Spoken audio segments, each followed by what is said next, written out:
What's up, dude? How we doing today? We are good. How are you? I'm good.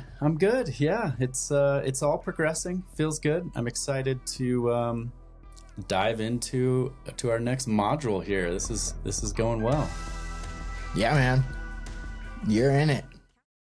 This is Couch to 50K. How to finish your first ultra marathon.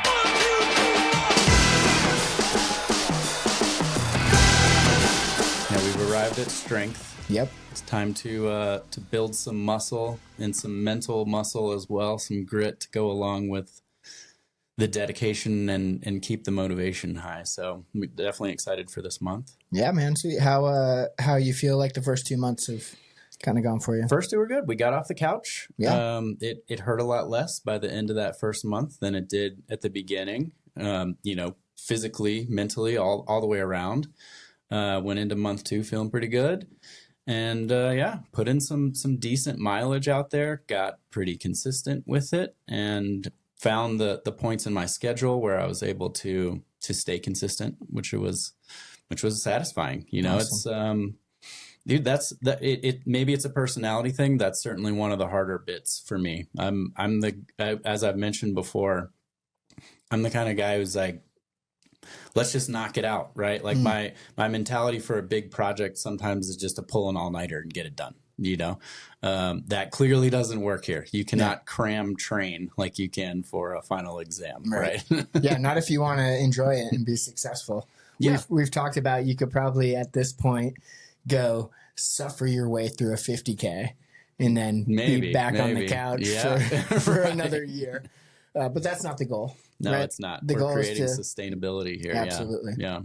Well, so on that note, our mentality for this month is train to win, race for fun. We could also look at that like train like it matters, race for fun. The idea being that what we're getting out of this program is this 6 months leading up to the race. Like the race is the goal. And, as everything progresses and as we get there, that race should be a lot of fun, but that's, 6 hours, 7 hours of your life, where the rest of this is like 6 months that you're dedicating to doing that. And that's the real benefit. The real benefit is like the health benefits, the mental benefits that you get from the 6 months of training. And it matters, man. It really matters. The more that you do this, the more that it will matter in your life.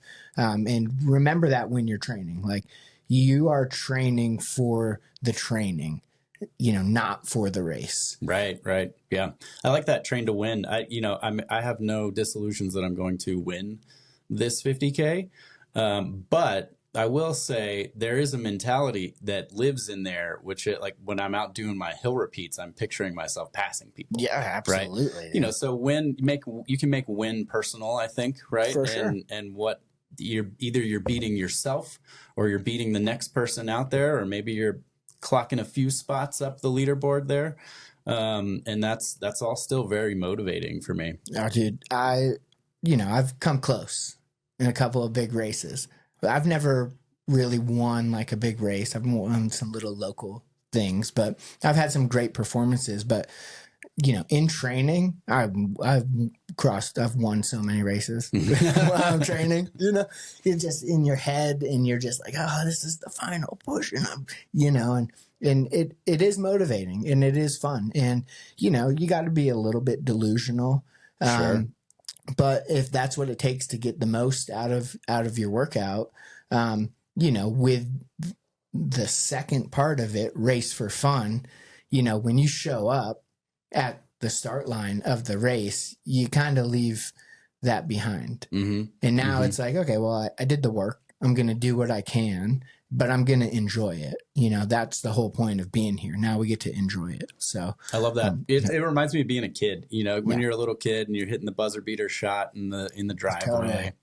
Bottom of the ninth, 2 outs. Yep. Hit me, Dad. Throw me the pitch. Right. It's a fun thing to channel. I mean, what are we doing if we can't have a little fun at the same Absolutely.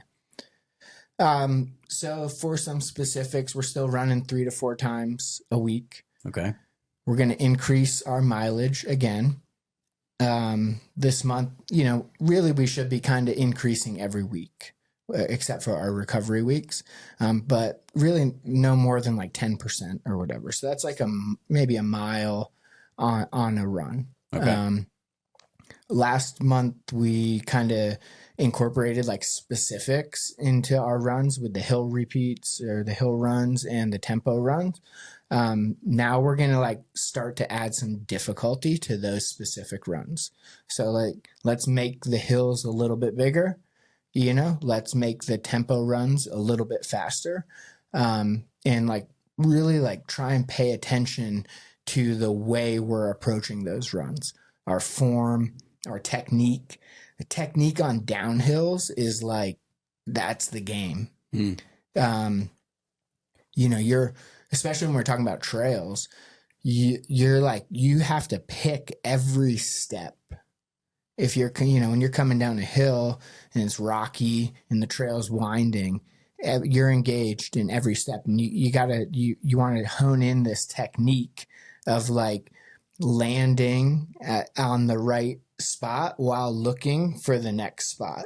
Which is not something that you do when you're running on the road. Sure. Right. So you want to start to really concentrate on those things. It's going to make it less, like you're going to exert less energy, say coming down a hill, when you can pick your spots better. Same with going up a hill. Like there's a difference. You could take a different path on the same trail going up. Like, oh, I'm going to high step up onto this rock, or I'm going to like tiptoe around it. And I'm not going to say which one's better, but what you want to start doing is figuring out how to read, the trail in front of you so that you're a step ahead of the step that you're taking, if that kind of makes sense. Absolutely. Yeah. I've thought about that actually in the few trail runs that I've already done. Is it a better use of energy for me to take that big step or take 5 steps that are smaller and easier? And in terms of where I've been so far, it just depends on the moment, right? If it's at the beginning and I've got the energy, maybe I just keep pushing, right? Go take the big step. Yep. Towards the end, maybe I'm conserving because I've still got another mile I want to get through and I want to feel good doing it. I don't want to end the run right now, right? Yeah. But yeah, it's jumping up on rocks usually is not the path. Looks cool. But it depends, if you're feeling good, you got somebody in your sight, you want to get around somebody or whatever, being able to take a big step, that's going to be really helpful. But I think a lot of it is more paying attention to the technique that you need to be able to do either one and start honing those in a little bit. One other thing I enjoyed at the end of last month during the recovery week, I took a moment to actually look at a little bit of the data, right, of the runs and kind of make just a double check. We're not taking times and pace too seriously quite yet, but it was nice to see the progression, right? Yeah, nice. And that's what we're talking about now, adding a little speed to the tempo, adding a little distance, picking a bigger hill. That's motivating, man, right? Because if you're like, oh, you get to look down and even in real time, right? I'm on a bigger hill today. I feel just as good on this hill as I did on the smaller hill. You feel that progression, and that's definitely a motivator for me. Yeah, well, and you've been at it now for a minute, so you should be starting to feel that progression. Use that as a reward, and then put yourself in a position where you're doing runs that feel like you did month 1. Right.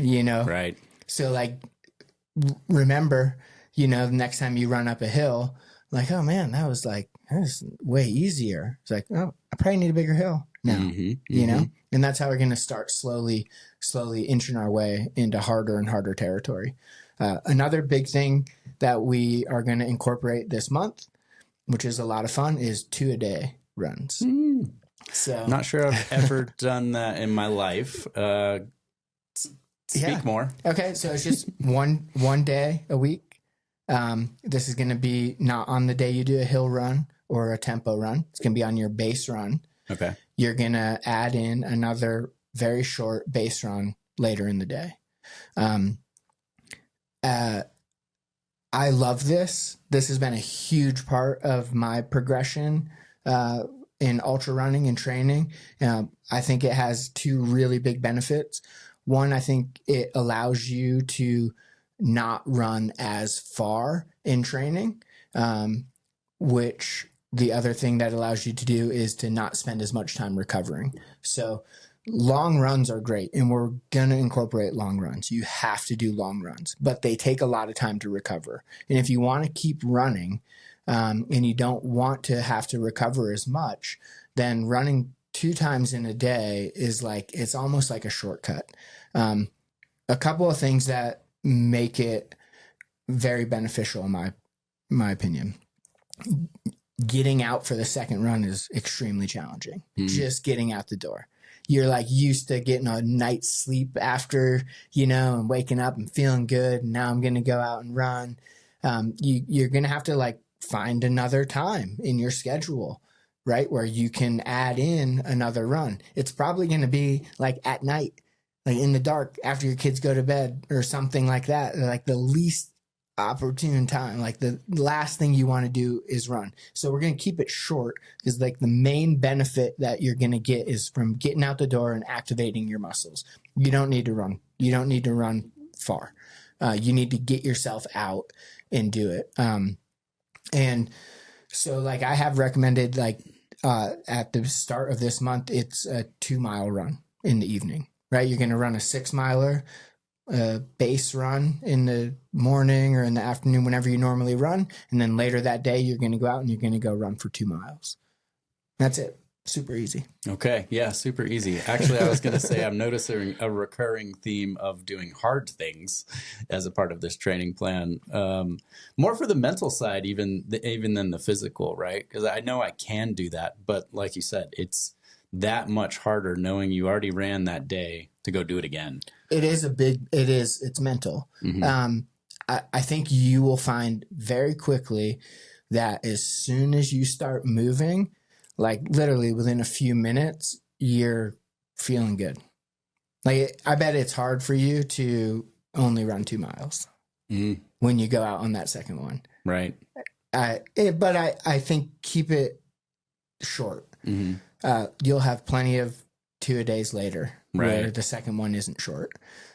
So right now we're just going to establish that time commitment, that pattern, and that like knowledge that you can get out the door for the second run. That's going to make the later months easier when we're like stacking longer runs in 2-a-days and we're starting to build it up. But it's it's not maybe conventional. I think it's picking up a lot more steam. I have heard a lot more people talking about multi-day, like doing 2-a-day. In the position I'm in, it's, gets ridiculous. I'll run like leading up to Cocodona, like I'll have a month of 2 or 3 a day. So I'll go out for a long run in the morning. I'll do like a really obnoxious, like repetitive. I'll do laps at the campground, or hill repeats in the middle of the day. And then at night, I'll go like a nice, really easy recovery, like jog, hike type thing. And last year, when I ran Cocodona, all of my training, I never went over 25 miles for one long run. Where I would get up to like 40 miles in one day of training, but never once for a long run. And so when we talk about recovery, we'll talk about like immediate recovery, post-run recovery, which allows for the second run to be a lot, easier to get out and even a third one, in addition to like the whole recovery week to let your body. Yeah. No, it's great. I want to unpack it just a little bit more because I do feel like there's a magic in this that is not something that's talked about a lot. And that it seems that the stacking of the runs, right? Like it's not only going to be hard just to get out the door, and maybe it will feel great, as you say, we'll see. Mm-hmm. But I also recognize this going to make that next morning hard as well, right? So you've just made you already were going a little harder. You're adding an extra run there in the middle, and now you're waking up even a little more depleted than you were in the past, and having to push through that, right? So I guess my question is, beyond the things that you've already spoken about with stacking multiple runs in a day, like what benefit do you see in the long term, right? Like on race day, right? Like what do you feel like you can sort of harken back to that? First of all, for the people who don't know, Cocodona is a 250-mile race, very long multi-day event with a lot that we don't need to get into here, but and saying that you never ran more than 25 miles to prepare for that, there's people out there that would say you're nuts, right? But your results speak for themselves, and that philosophy has worked really well for you. So how did doing that in training translate to race day, and how you were thinking about it as you're going through the race? Yeah, like for that race, like for me in a race like Cocodona, you take naps. And so waking up from a nap and starting to run again is a whole thing. Dude. Wait, I don't get to take a nap? No naps? Well, I was going to say, for you, you're going to sit down at an aid station, right? Right. You're going to get to an aid station, you're going to sit down, and you're going to be like, oh, you're going to be tired, right? Mm-hmm, and you're going to want to stay in that chair. Dude. Yeah. And you're going to get some food, and you're going to be, some ice on you, and you're going to be ready, and you're going to have to get up and start running again. And I think that is what we're training our body to do, is to go out again. You aren't always going to be starting feeling like you just got 8 hours of sleep and had a great dinner last night. That's not the way that it works. You go to the aid station at mile 26 and you sit down for 3 minutes and you eat some watermelon and you replenish your pack. And then it's like, oh man, I got 7 miles in a mountain to climb. And it's like you need to train your body to know that you can get up and go do that again. So I think that's the biggest, like, real world, real race impact that running multi times a day is going to have. I like it. Yeah, that makes a lot of sense. I see that link between doing that in training, even if it is split over the day, that feeling of that second one going out, or even the next morning when the light goes off. Yeah, I think you're about good anyway. Look, we're making the runs harder. We're going to add a 2 a day into the week. We're going to remember that the benefit that we're getting is all the training that we're doing, and the fun part's at the end when we get to race. I like it. The race has a little bit of a reward. Just go out there. It's like a party, right? It's the party at the end of the work. Very cool. I'm excited. It sounds good. We're going to train to win, whatever that means, personally. Yep. And race for fun. Yeah, man. Sounds great. Sounds good. All right, man. Cheers. Awesome. On to the next. Couch to 50K is an Elevated SoCal project. All rights reserved.